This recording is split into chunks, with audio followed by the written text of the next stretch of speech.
ಆತ್ಮೀಯ ವೀಕ್ಷಕರೇ, ಮನುಷ್ಯರಾದ ನಾವುಗಳು ಎಲ್ಲ ವಸ್ತುಗಳಿಗೆ ವ್ಯಾರಂಟಿ ಕೊಡ್ತೇವೆ. ಎಲ್ಲ ವಸ್ತುಗಳಿಗೆ ವ್ಯಾರಂಟಿ ಕೊಡುವ ನಮಗೆ ವ್ಯಾರಂಟಿಗಳೇ ಇಲ್ಲ ಎಂಬುದು ಸತ್ಯವಾಗಿದೆ, ವಾಸ್ತವ ಸತ್ಯವಾಗಿದೆ. ಅಂತಹ ಒಂದು ವಿಷಯದ ಬಗ್ಗೆ ಪ್ರಸ್ತಾವನೆ ಮಾಡುವಂಥ ಒಂದು ಸ್ಪೀಚ್ ನಾನು ಕೇಳಿದೆ. ನನ್ನ ಮನಸ್ಸಿಗೆ ಬಹಳ ನಾಟಿತು. ನೀವು ಕೂಡ ಫುಲ್ಲಾಗಿ ಕೇಳಿ, ಪೂರ್ತಿಯಾಗಿ ವೀಕ್ಷಣೆ ಮಾಡಿ, ಎಲ್ರಿಗೂ ಶೇರ್ ಮಾಡಿ, ಫಾಲೋ ಮಾಡಿ. ಒಳ್ಳೆಯದಾಗಲಿ. ನೈಟ್ ಟೀ ಶರ್ಟ್ ಹಾಕಬೇಕಂತ ಹೇಳಿದ್ದೇನೆ. ಪ್ರವಾಸದಲ್ಲಿ ಸ್ವಲ್ಪ ಆರಾಮ ಸಿಗ್ತದೆ. ಈ ಶರ್ಟಿನ ಬಟನ್ ನಾನೇ ಕೀಳ್ತೇನೋ ಅಥವಾ ಬೇರೆಯವರು ಕೀಳ್ತಾರೋ ನನಗೂ ಗ್ಯಾರಂಟಿ ಇಲ್ಲ, ನಿಮಗೂ ಗ್ಯಾರಂಟಿ ಇಲ್ಲ. ಇದು ಸತ್ಯ, ಈ ಲೋಕದ ಸತ್ಯ. ಅದು ಇವತ್ತು ಬೆಳಿಗ್ಗೆ ತಂಬಿಗೆಯಿಂದ ಸ್ನಾನ ಮಾಡಿದ್ದೇನೆ. ಇವತ್ತು ಬೆಳಿಗ್ಗೆ ನಾನು ರಾಯಚೂರಿನಲ್ಲಿದ್ದೆ.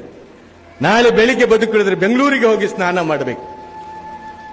ಆ ಸ್ನಾನ ನಾನೇ ಮಾಡ್ತೇನೋ ಅಥವಾ ಬೇರೆಯವರು ನನಗೆ ಮಾಡಿಸ್ತಾರೋ? ನಾಳೆಯ ಸ್ನಾನದ ಗ್ಯಾರಂಟಿ ನನಗೂ ಇಲ್ಲ, ನಿಮಗೂ ಇಲ್ಲ.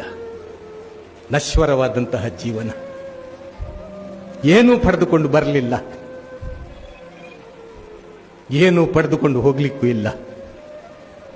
ಅವನ ಬಳಿ ಸತ್ಕರ್ಮ ಮಾತ್ರ ನಮ್ಮ ಯೋಗ್ಯತೆಯನ್ನು ಅಳೆಯುತ್ತದೆ.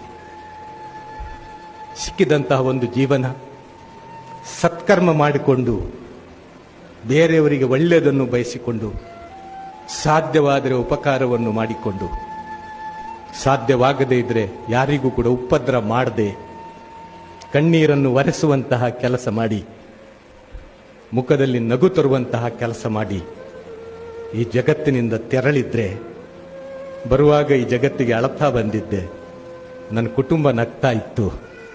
ನಾನು ಹೋಗುವಾಗ ನನ್ನ ಕುಟುಂಬ ನಿಮ್ಮ ಕುಟುಂಬ ಅಳುತ್ತದೆ.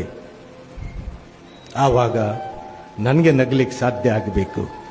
ಅದು ಯಾವಾಗ ಆಗ್ತದೆ ಅಂದರೆ, ಸತ್ಕರ್ಮಗಳು ನನ್ನ ಪುಸ್ತಕದಲ್ಲಿ ನಾನು ಬರೆಯುವಂತಹ ಪ್ರಯತ್ನ ಮಾಡಿದರೆ ಅದು ಸಾಧ್ಯವಾಗ್ತದೆ, ಅದು ಸಾರ್ಥಕವಾಗ್ತದೆ. ಅಂತಹ ಸಾರ್ಥಕ ಜೀವನಕ್ಕೆ ಇಂತಹ ಧರ್ಮಗಳು ಮತ್ತು ಈ ಸಂದೇಶಗಳು ನಮಗೆ ಸಹಕಾರಿಯಾಗಲಿ, ನಮಗೆ ಮೈಲಿಗಲ್ಲಾಗಲಿ ಅಂತೇಳಿ ಆಶಿಸುತ್ತಾ, ನಮ್ಗೆಲ್ರಿಗೂ ಕೂಡ ಸತ್ಕಾರ್ಯವನ್ನು ಮಾಡಲಿಕ್ಕೆ, ಎಲ್ಲರೊಂದಿಗೂ ಕೂಡ ಬೆರೆತು ಸಹೋದರರಂತೆ ಬಾಳ್ಲಿಕ್ಕೆ, ಒಬ್ಬ ದೇವನ ದಾಸನಂತೆ, ಒಂದು ತಂದೆ ತಾಯಿಗಳ ಮಕ್ಕಳಂತೆ, ಒಂದು ದೇಶದ ವಾಸಿಗಳಂತೆ ಭಾರತೀಯನಾಗಿ ಬಾಳ್ಲಿಕ್ಕೆ ನಮ್ಗೆಲ್ರಿಗೂ ಕೂಡ ಸಾಧ್ಯ ಆಗಲಿ ಅಂಥೇಳಿ ಆ ಜಗತ್ನಾಯಕನಲ್ಲಿ ಪ್ರಾರ್ಥಿಸುತ್ತಾ ಮಾತುಗಳನ್ನು